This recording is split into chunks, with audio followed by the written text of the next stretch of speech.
এই শরীফ ওসমান হাদিকে যে বেটা গুলি করেছে ও তো পালায় গেছে, এখন ওর বাবা মাকে ধরে নিয়ে আসছে প্রশাসন। ওর বাবা মাকে ধরে নিয়ে আসার পরে বিভিন্ন মানুষ বলতেছে যে ওর বাবা মা কি দোষ করলো, বাবা মাকে কেন নিয়ে আসলো। বিভিন্ন মানুষ কিন্তু বিভিন্ন কথা বলছে, কিন্তু ইসলাম কি বলে জানেন?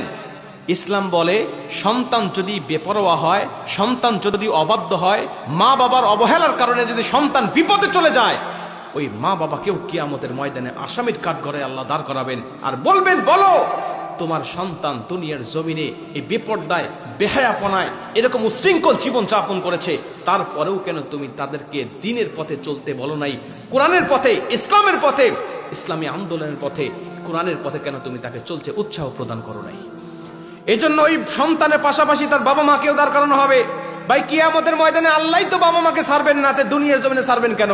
আমি মনে করি ওই কুলাঙ্গার সন্তান যেমন একটা দেশপ্রেমিক সন্তানকে গুলি করে এদেশ থেকে পালিয়ে গিয়েছে, ওই সন্তান না আসা পর্যন্ত এই বাবা মাকেও ছাড়া উচিত হবে না। কথা বলেন ঠিক কি না?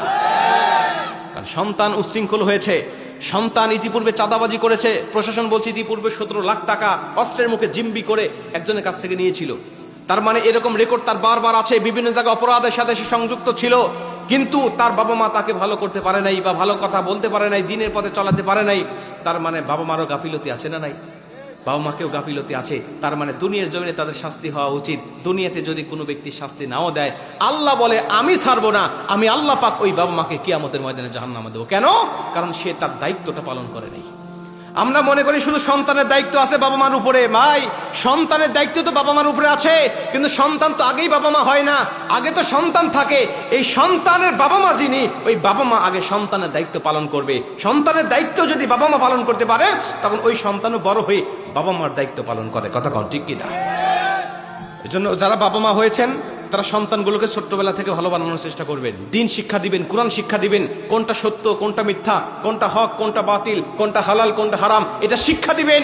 আর ছোট্টবেলা থেকে ভয় ঢুকাবেন, আল্লাহর ভয়, জাহান্নামের ভয়, এগুলো ঢুকাবেন অন্তরের মধ্যে। দেখবেন যে আপনার সন্তান বড় হওয়ার পরেও আর বিপদে যাবে না, দুর্নীতি করবে না, চাঁদাবাজি করবে না, টেন্ডারবাজি করবে না, পরের মেয়েকে ইপ্রিজিং করবে না, সে মানুষকে গুলি করে হত্যা করার জন্য এমন দুঃসাহসে সে কখনো কল্পনাও করবে না। কথা কোন ঠিক কিনা?